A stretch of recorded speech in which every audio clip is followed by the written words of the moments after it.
She was the ultimate blonde bombshell, the embodiment of Hollywood glamour, an icon whose image is as famous today as it was in the 1950s. We all know Marilyn Monroe, the movie star. But what about Norma Jean Mortensen, the woman behind the legend? Today, we were going to pull back the curtain on the often misunderstood life of one of the most famous figures in history. This isn't just a story. It's a chance to learn English through a fascinating real-life narrative.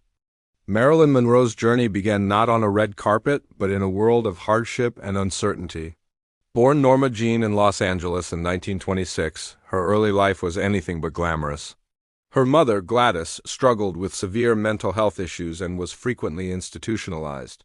This meant Norma Jean spent most of her childhood shuttling between foster homes and an orphanage. She was a quiet, shy girl who often felt invisible and unloved. Imagine being a young child, constantly moving from one stranger's home to another, never knowing the stability of a family. This deep-seated longing for love and security would shape her entire life and career. It was in these lonely years that she found solace in a local movie theater. The flickering images on the big screen offered her a world of escape, a world where she could dream of being someone else, someone loved and admired by all. At just 16 years old, to avoid being sent back to another orphanage, Norma Jean married a 21-year-old neighbor, James Doherty. It was a marriage of convenience, not of passion. When the United States entered World War II, James was sent overseas and Norma Jean went to work in a factory. And this is where her life took an unexpected turn. A photographer from the army was sent to the factory to take pictures of women contributing to the war effort. He was immediately struck by Norma Jean's photogenic quality. He saw something special in her, a natural charisma that the camera adored. This one-chance encounter ignited a spark. She began modeling, and soon her face was appearing on magazine covers. The shy girl from the orphanage was discovering a new identity, a new power. Driven by this newfound ambition, she divorced her husband, who wanted a traditional housewife, and set her sights on Hollywood. She knew that Norma Jean wouldn't cut it in the glamorous world of film.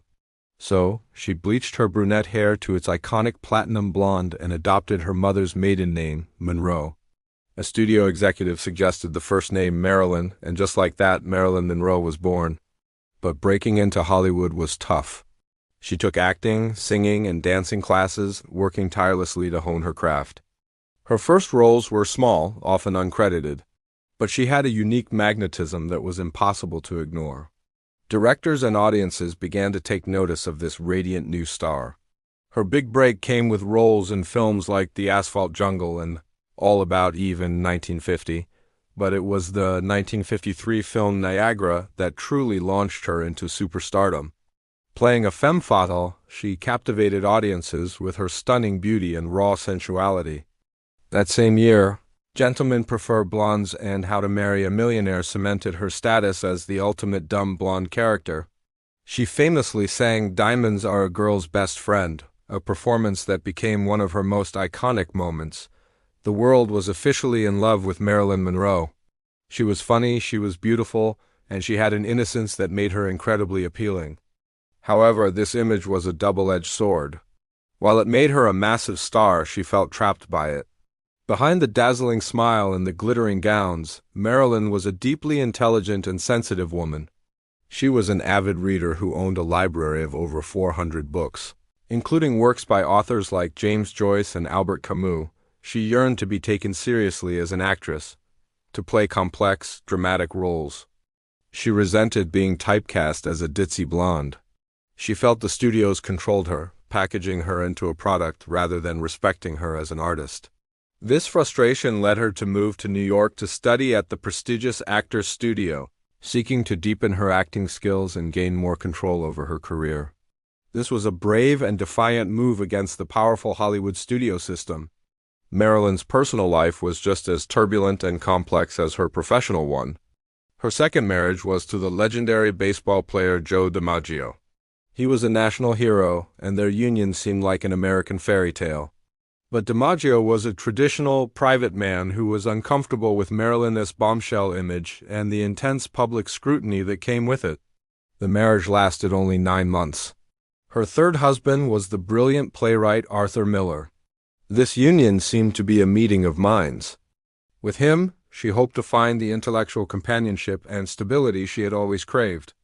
However, their relationship was also fraught with difficulties, including miscarriages that caused her immense pain, and they eventually divorced after 5 years.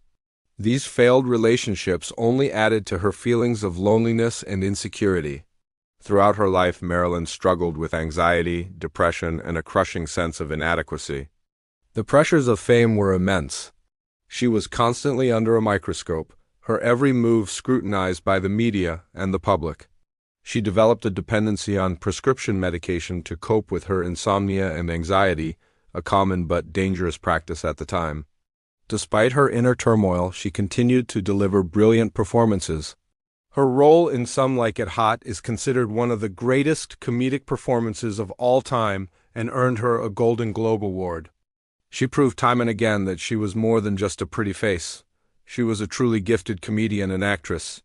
Tragically, Marilyn Monroe's life was cut short on August 5, 1962. She was found dead in her home at the age of just 36. Her death was ruled a probable suicide due to a barbiturate overdose. But the circumstances surrounding it have fueled speculation and conspiracy theories for decades. Her passing sent shockwaves around the world. The bright star that had shone so brilliantly was gone too soon. So, what is the true story of Marilyn Monroe? It's the story of Norma Jean, a resilient girl who overcame a traumatic childhood to build a new life for herself. It's the story of a smart, ambitious woman who fought to be recognized for her talent in a system that tried to limit her.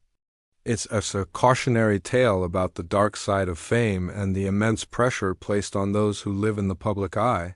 Marilyn Monroe was not a one-dimensional character. She was a complex, intelligent, and vulnerable human being who left an indelible mark on the world.